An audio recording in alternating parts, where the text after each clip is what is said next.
नमस्कार. मालिकेच्या आजच्या भागामध्ये आपल्याला पाहायला मिळणार आहे की मा आता घर सोडून जाणार आहे, कारण माला जो शब्द दिलेला असतो, जर उदय गणपतीच्या आगमनापर्यंत जर उदय घरी आला नाही तर मी हे घर सोडून तिथे जाणार आहे. म्हणजेच माने हा जो शब्द दिलेला आहे, ती बोललेली असते, ते खरं करायची वेळ आलेली आहे. आता गणपतीचं आगमन सगळीकडे झालेलं आहे, तरीही उदय घरी आलेला नाही. त्यामुळे मा म्हणत असते की माझा जर मुलगाच माझ्यासोबत नसेल तर हे सगळं करण्याचा काय आहे, हे ऐश्वर्य मी कशासाठी उपभोगू? माझा मुलगा माझ्यासोबत नाहीये, तो कुठे, त्याचं काय चाललंय हेच मला माहिती नाहीये, तर मी हा आनंद नाही घेऊ शकत, हे ऐश्वर्य नाही भोगू शकत, असं तिचं म्हणणं असतं. आणि मा घर सोडून निघालेली असते. आणि जेव्हा मा निघालेली आहे तेव्हा सगळेजण माला थांबवत आहेत, परंतु तीर्थयात्रेला मा जाण्यापासून म्हणते की मी अजिबात थांबणार नाही, असं बोलणं सुरू असतं. आणि तेवढ्यातच समोर उदय आलेला असतो. आणि जेव्हा उदय घरी येतो तेव्हा मात्र आता सगळ्यांना आनंद झालेला आहे. फायनली ही गोष्ट आता करून दाखवली कावेरीने, त्यामुळं मा सुद्धा खुश झालेली आहे. तर हे सगळं कशा पद्धतीने होणार आहे, त्याचबरोबर अमृताने जो माणूस पाठवलेला त्या माणसाची धुलाई कशी केली जाणार आहे ते आपल्याला पाहायला मिळणार आहे. त्यासाठी प्रेक्षकांनो हा व्हिडिओ शेवटपर्यंत पहा. त्याचबरोबर चॅनलवरती नवीन असाल तर चॅनलला सबस्क्राईब करा, व्हिडिओला लाईक करा. तर इकडे यश आणि कावेरी दोघंही आता उदयला शोधायला बाहेर पडलेले असतात, रात्रभर शोधत असतात. त्यानंतर गाडीतच ते तसेच झोपी जातात. तेवढ्यातच यशचा फोन वाजतो. कावेरी यशच्या खांद्यावरती डोकं ठेवून झोपलेली असते. यशचा फोन वाजतो, कावेरी जागी होते.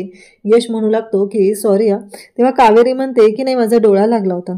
तेव्हा मात्र इकडे यश म्हणत असतो की हो, काल तुमची खूप धावपळ झालेली ना, पण या फोनमुळे डिस्टर्ब झालं म्हणून तुमची झोपमोड झालेली. तेव्हा कावेरी म्हणते की ठीक आहे. मग यश तिला पाण्याची बॉटल देतो आणि म्हणतो की हे घ्या, पाणी घ्या. असं म्हणत यशने पाण्याची बॉटल दिलेली असते. आणि त्यासोबतच यश म्हणालेला असतो की ही पाण्याची बॉटल घ्या, फ्रेश व्हा. आणि कावेरीला पाणी बॉटल देतो. इकडे कावेरी मात्र फ्रेश होत असते.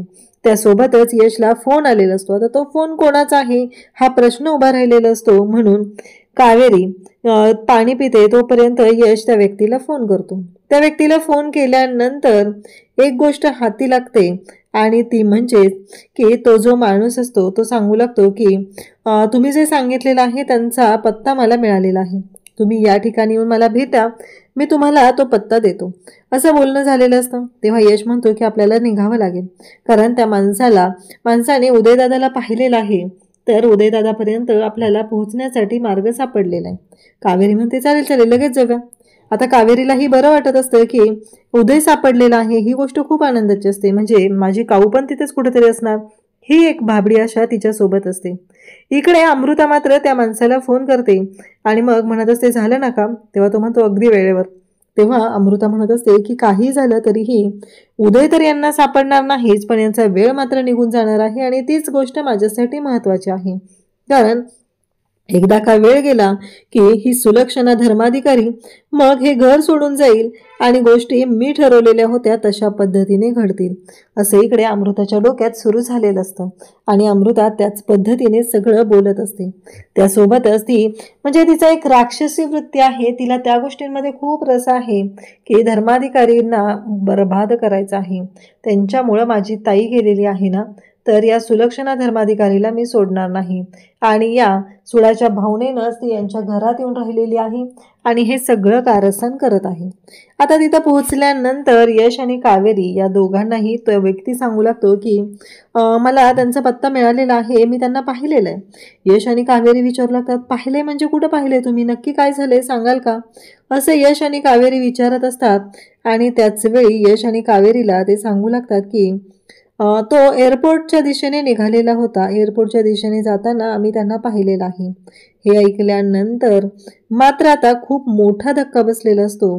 तेव्हा कावेरी म्हणते की तुम्हाला कळतंय का तुम्ही काय बोलताय, कारण तुमच्या लक्षात येते का ही गोष्ट सांगायची होती तर तुम्ही फोनवर का सांगितलेली नाहीये, म्हणजे तुम्हाला फोनवर सांगायला काय प्रॉब्लेम होता, तुम्ही फोनवर सांगितलं असतं तर आम्हाला आणखी सोपं झालं असतं ना, असं कावेरी बोलत असते. तेव्हा मात्र तो म्हणत असतो की कसं आहे, कॉन्फिडेन्शियल माहिती होती ना, मग अशी कशी मी फोनवर सांगणार होतो, असं त्याचं बोलणं असतं. आणि तेव्हा तो म्हणत असतो की हो. आणि मग कावेरी म्हणते नक्की तुम्ही पाहिलंय ना, यांनाच पाहिलंय ना तुम्ही, असं कावेरी बोलायला सुरुवात करते. तेव्हा मात्र तो बोलत असतो की हो हो, यांनाच पाहिलंय मी. आणि हे ऐकल्यानंतर कावेरीने जो फोटो दाखवलेला असतो तो संदीपचा दाखवलेला असतो आणि कावेरी तो फोटो यशला दाखवते आणि यशलाही धक्का बसतो. यश म्हणतो, काय कुणाच्या सांगण्यावरून चाललंय हे सगळं? कुणी करायला सांगितलंय? तुम्हाला जर माहिती नव्हतं तर तुम्ही फोन का केलेला आहे? कारण तुम्ही मला सांगताय इंटरनॅशनल एअरपोर्टच्या दिशेने जाताना पाहिलेलं आहे. कळतंय का तुम्हाला काय बोलताय तुम्ही हे सगळं?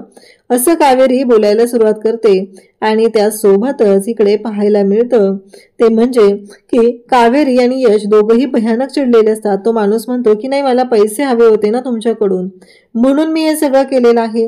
आणि मग ते पैसे का हवे होते हा मोठा प्रश्न उभा राहिलेला असतो.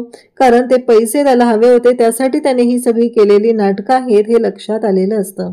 त्यासोबतच इकडे पाहायला मिळतं ते म्हणजे तोपर्यंत मोहितचा फोन येतो आणि मोहितचा फोन आल्यानंतर मात्र इकडे यश म्हणतो की आपल्याला गेलं पाहिजे. तिथे गेल्यानंतर मोहित सांगू लागतो की कसं आहे, त्यासोबतच गावकऱ्यांना एक जखमी अवस्थेत महिला सापडलेली होती, पण काही दिवसानंतर त्या महिलेचा मृत्यू झालेला आहे. ही गोष्ट ऐकल्यानंतर कावेरीला धक्का बसतो.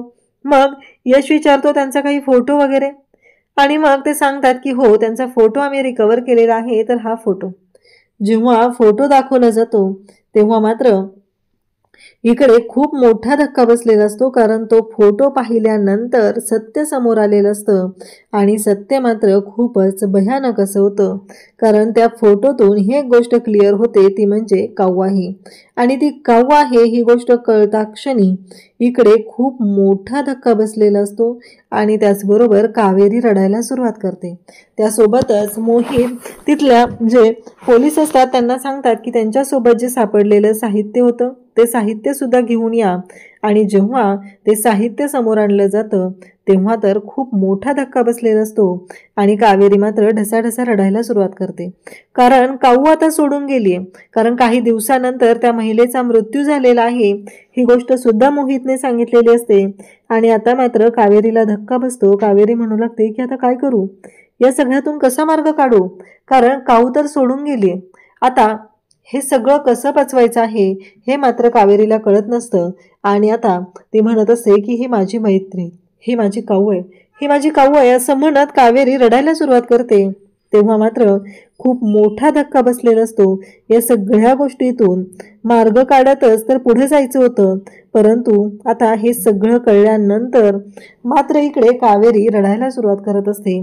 त्याच वेळेस तो बॉक्स आणून दिलेला असतो.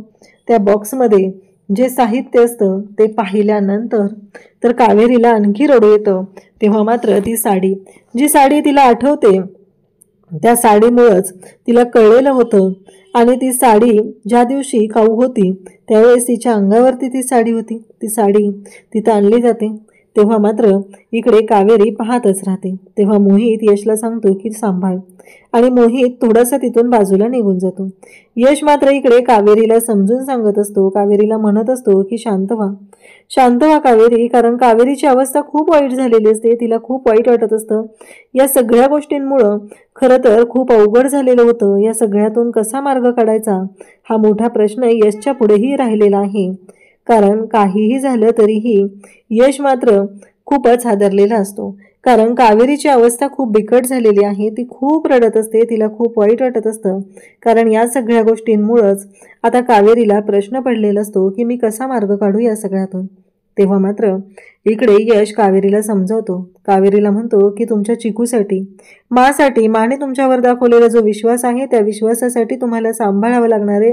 स्वतःला या दुःखातून बाहेर काढावं लागणार आहे.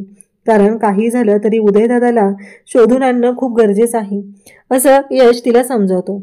इकडे त्याचबरोबर सगळेजण वाट बघत बसलेले असतात. अजूनपर्यंत कावेरी घरी आलेली नाही, त्यामुळं ते सगळेजण विचार करत असतात.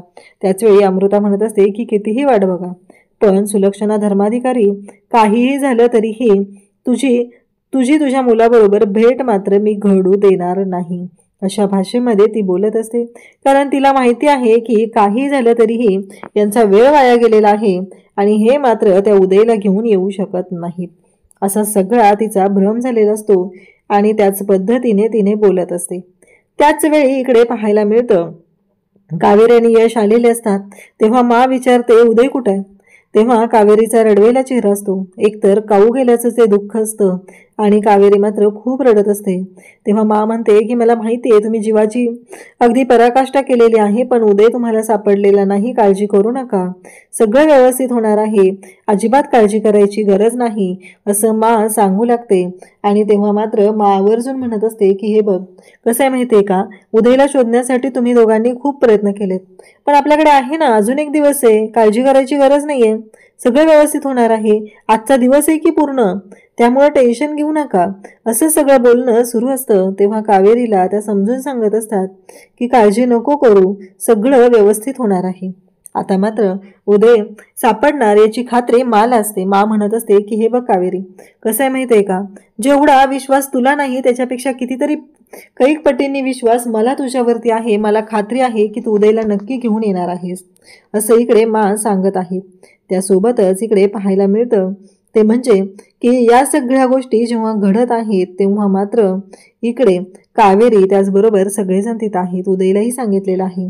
कावेरी रूममध्ये आलेली असते. कावेरी विचार करत असते की माझ्यावरती इतका विश्वास आहे आणि त्या विश्वासाला तडा जाता कामा नये असं कावेरीच्या डोक्यात असतं. त्याचवेळी विद्या पण तिथं आलेली असते. विद्या म्हणत असते की कावेरी वहिनी, आता मी सुद्धा प्रार्थना करणार आहे, तुम्ही सुद्धा देवाकडे प्रार्थना करा, सगळं व्यवस्थित होणार आहे, मलाही माहिती आहे आणि तुम्हालाही माहिती आहे, त्यामुळं तुम्ही सुद्धा देवाकडे प्रार्थना करा, सगळ्या गोष्टी व्यवस्थित होतील. आणि मी आता देवाकडे प्रार्थना करणारे आणि सांगणारे माझ्या कावेरी वहिनीला यश मिळू दे आणि कावेरी वहिनी कायमची माझी वहिनी होऊ दे अशा पद्धतीने विद्या बोलत असते. म्हणजे तिचं अगदी मजेशीर असं बोलणं सुरू असतं, कारण तिला आनंद तर असतो, कावेरी तिची वहिनी झाली पाहिजे ही गोष्ट तर तिला हवीच आहे असं ती बोलत आहे. तेव्हा मात्र विद्या म्हणत असते की काळजी करू नका, सगळ्या गोष्टी व्यवस्थित होणार आहेत, अजिबात काळजी करायची गरज नाही, या पद्धतीने त्यांचं बोलणं चाललेलं असतं. त्याचवेळी इकडे कावेरी म्हणत असते बरोबर आहे तुमचं, पण मी काय करू, मला यश मिळत नाहीये, या सगळ्या गोष्टी त्यांचं बोलणं सुरू असतं. तेव्हा विद्या म्हणते की आता मनोभावे तुम्ही देवीची प्रार्थना करा, सगळं अगदी व्यवस्थित होणार आहे. हे ऐकल्यावर कावेरी म्हणते की हो, अगदी मनापासून मी देवीची प्रार्थना करणार आहे. इकडे हरतालिकेची पूजा मांडलेली असते, सगळेजण आता पूजेसाठी आलेले असतात, मा सुद्धा तिथं असते, त्याचबरोबर पौर्णिमा असते, सगळं साहित्य आणलेलं आहे, हे सगळं चेक केलं जात असतं. त्यासोबतच इकडे यामी सुद्धा तिथं आलेली आहे आणि यामी मात्र म्हणत असते की मा, अमृताने पण आज उपवास केलाय का. तेव्हा मात्र आता बाहेर तिथं उभी असते ती म्हणजे विद्या, ती म्हणत असते की काय ती अमृता अशी थोबाडली पाहिजे ना तिला, आणि विद्याचं मनातल्या मनात बोलणं सुरू होतं. विद्या म्हणत असते की तिने उपवास केलाय, काय तिची लायकी आहे का, कारण ती काय करते, कशा कुरघोड्या करत असते हे विद्याला चांगलंच माहिती असतं. त्यामुळे विद्याची चिडचिड होत असते आणि विद्या म्हणत असते की शक्यच नाहीये, तिनं ज्या पद्धतीने उपवास केलाय किंवा तिनं जे काही केलंय ना ते खरंच अवघड आहे असं म्हणत विद्या हात उचलते. सगळेजण विद्याकडे पाहू लागतात. विद्याला म्हणत असतात काय झालं ग. सगळ्यांना माहिती असतं की विद्याची ही मनात बोलायची सवय आहे, ती काही अजून गेलेली नाही, त्यामुळं सगळेच जण तिच्याकडे पाहू लागतात. इकडे आता कावेरी आलेली असते, तर इकडे बोलत असतात मा की कावेरी तुम्ही दोघी जणी पूजा करायला घ्या असं कावेरीला सांगितलं जातं आणि कावेरी मग पूजा करायला घेते. त्याचवेळी मनोभावे पूजा कावेरी करत असते. कावेरीच्या डोळ्यात पाणी आलेलं असतं. तेव्हा मा कावेरीला म्हणतात की अगं डोळ्यात पाणी का, अगं विचार कर ना. त्याचबरोबर कावेरीला त्या म्हणत असतात की असं जर डोळ्यात पाणी आलं तर मात्र कसं चालेल सांग बरं, कारण एक गोष्ट लक्षात ठेव, मग दिसेल का स्पष्ट पुढचा मार्ग, त्यामुळं आता तुला विचार करावा लागणार आहे आणि डोळ्यातलं पाणी पुस आणि मनोभावे पूजा कर, मला खात्री आहे की तू उदयला नक्की घेऊन येशील. हे बोलणं त्यांचं चाललेलं असतं आणि त्यासोबतच इकडे विद्या त्याचबरोबर सगळेजण बोलत असतात आणि त्याचवेळी आता आरती केली जाते, पूजा संपन्न झालेली असते. तेव्हा मा म्हणत असतात की वेळ व्हायच्या आधी हरतालिकेचं विसर्जन केलं पाहिजे, कारण आजच्या दिवसातच हरतालिकाचं विसर्जन केलं जातं. मग आरती केली जाते आणि मा कावेरीला आणि त्याचबरोबर कावेरीला आणि अमृताला म्हणतात की तुम्ही दोघी जणी जा आणि हरतालिकेचं विसर्जन करून या असं मा सांगत असतात. आणि तेव्हा मात्र इकडे कावेरी म्हणते की हो चालेल, आता हरतालिकेचं विसर्जन करायला तर जायचं आहे, परंतु इकडे गोष्ट मात्र असे घडतात की माने काही इन्स्ट्रक्शन सांगितलेले असतात, त्या इन्स्ट्रक्शन फॉलो करणंही तेवढंच गरजेचं असतं. परंतु मा जेव्हा सांगत असते तेव्हा मात्र इकडे अमृताला मात्र खूपच अंगात तिच्या जरा जी जास्त मस्ती असते त्या पद्धतीनेच ती वागत असते. त्याचबरोबर माने सांगितलेलं आहे की हरतालिकेचं विसर्जन करून या, तरीही इकडे माकडे पाहतच अमृता म्हणत असते की हो, आणि माने सांगितलेलं असतं की एकदा का तुम्ही निघालं, हरतालिका हातात घेऊन तुम्ही निघालात की पुन्हा मात्र थांबायचं नाही, मागे फिरायचं नाही. जोपर्यंत हरतालिका विसर्जन तुम्ही करत नाही तोपर्यंत मागे फिरायचं नाही, असे माने सांगितलेलं असतं. तरीही आता मुद्दामच अमृता मागे फिरते का, तर इकडे आवाज दिलेला असतो तो म्हणजे पौर्णिमाने, आणि मग चिदोरी राहिली असं सांगितलेलं असतं. आता अमृता मागे फिरले, मग लगेचच पौर्णिमा बोलते की आता अमृता काही जाऊ शकत नाही, कारण अमृताने मागं फिरलेली आहे. आता मग कावेरी एकटीच हरतालिकेला घेऊन जा असं सांगितलं जातं. कावेरीला विचारलं जातं की तुला जमणार आहे का, तू जाऊ शकणार आहे का, एकटी करू शकणार आहे का. कावेरी म्हणत असते की हो मी करेन. तर उद्याच्या भागात आपल्याला पाहायला मिळतं की आता सगळेजण वाट बघत असतात आणि आता फायनली वेळ संपलेला असतो. त्यामुळं मा पांढरी साडी नेसलेली असते आणि मा निघालेली असते. मा म्हणत असते की हे ऐश्वर्य मी उपभोगू शकत नाही. माझा मुलगा जर परत येणार नसेल तर हे सगळं ऐश्वर्य मला नको आहे, असं म्हणत मा तीर्थयात्रेला निघालेली असते. आणि तेव्हा मात्र इकडे समोरून आता कावेरी आणि त्याचबरोबर उदय येताना दिसतात. आणि आता मात्र माला खूप आनंद झालेला असतो. फायनली कावेरीने उदयला आणलेलं असतं. तेव्हा मा म्हणत असते की खरंच उदय, तू आलास, मला खूप बरं वाटलेलं आहे. आणि तुझ्या बायकोने तुला आणलं असं म्हणता क्षणी उदय म्हणतो की कोण बायको. तेव्हा माने कावेरीचा हात उदयच्या हातात दिलेला आहे, पण उदयने मात्र स्पष्टपणे नकार दिलेला आहे. तो म्हणतो की ही माझी बायको नाही.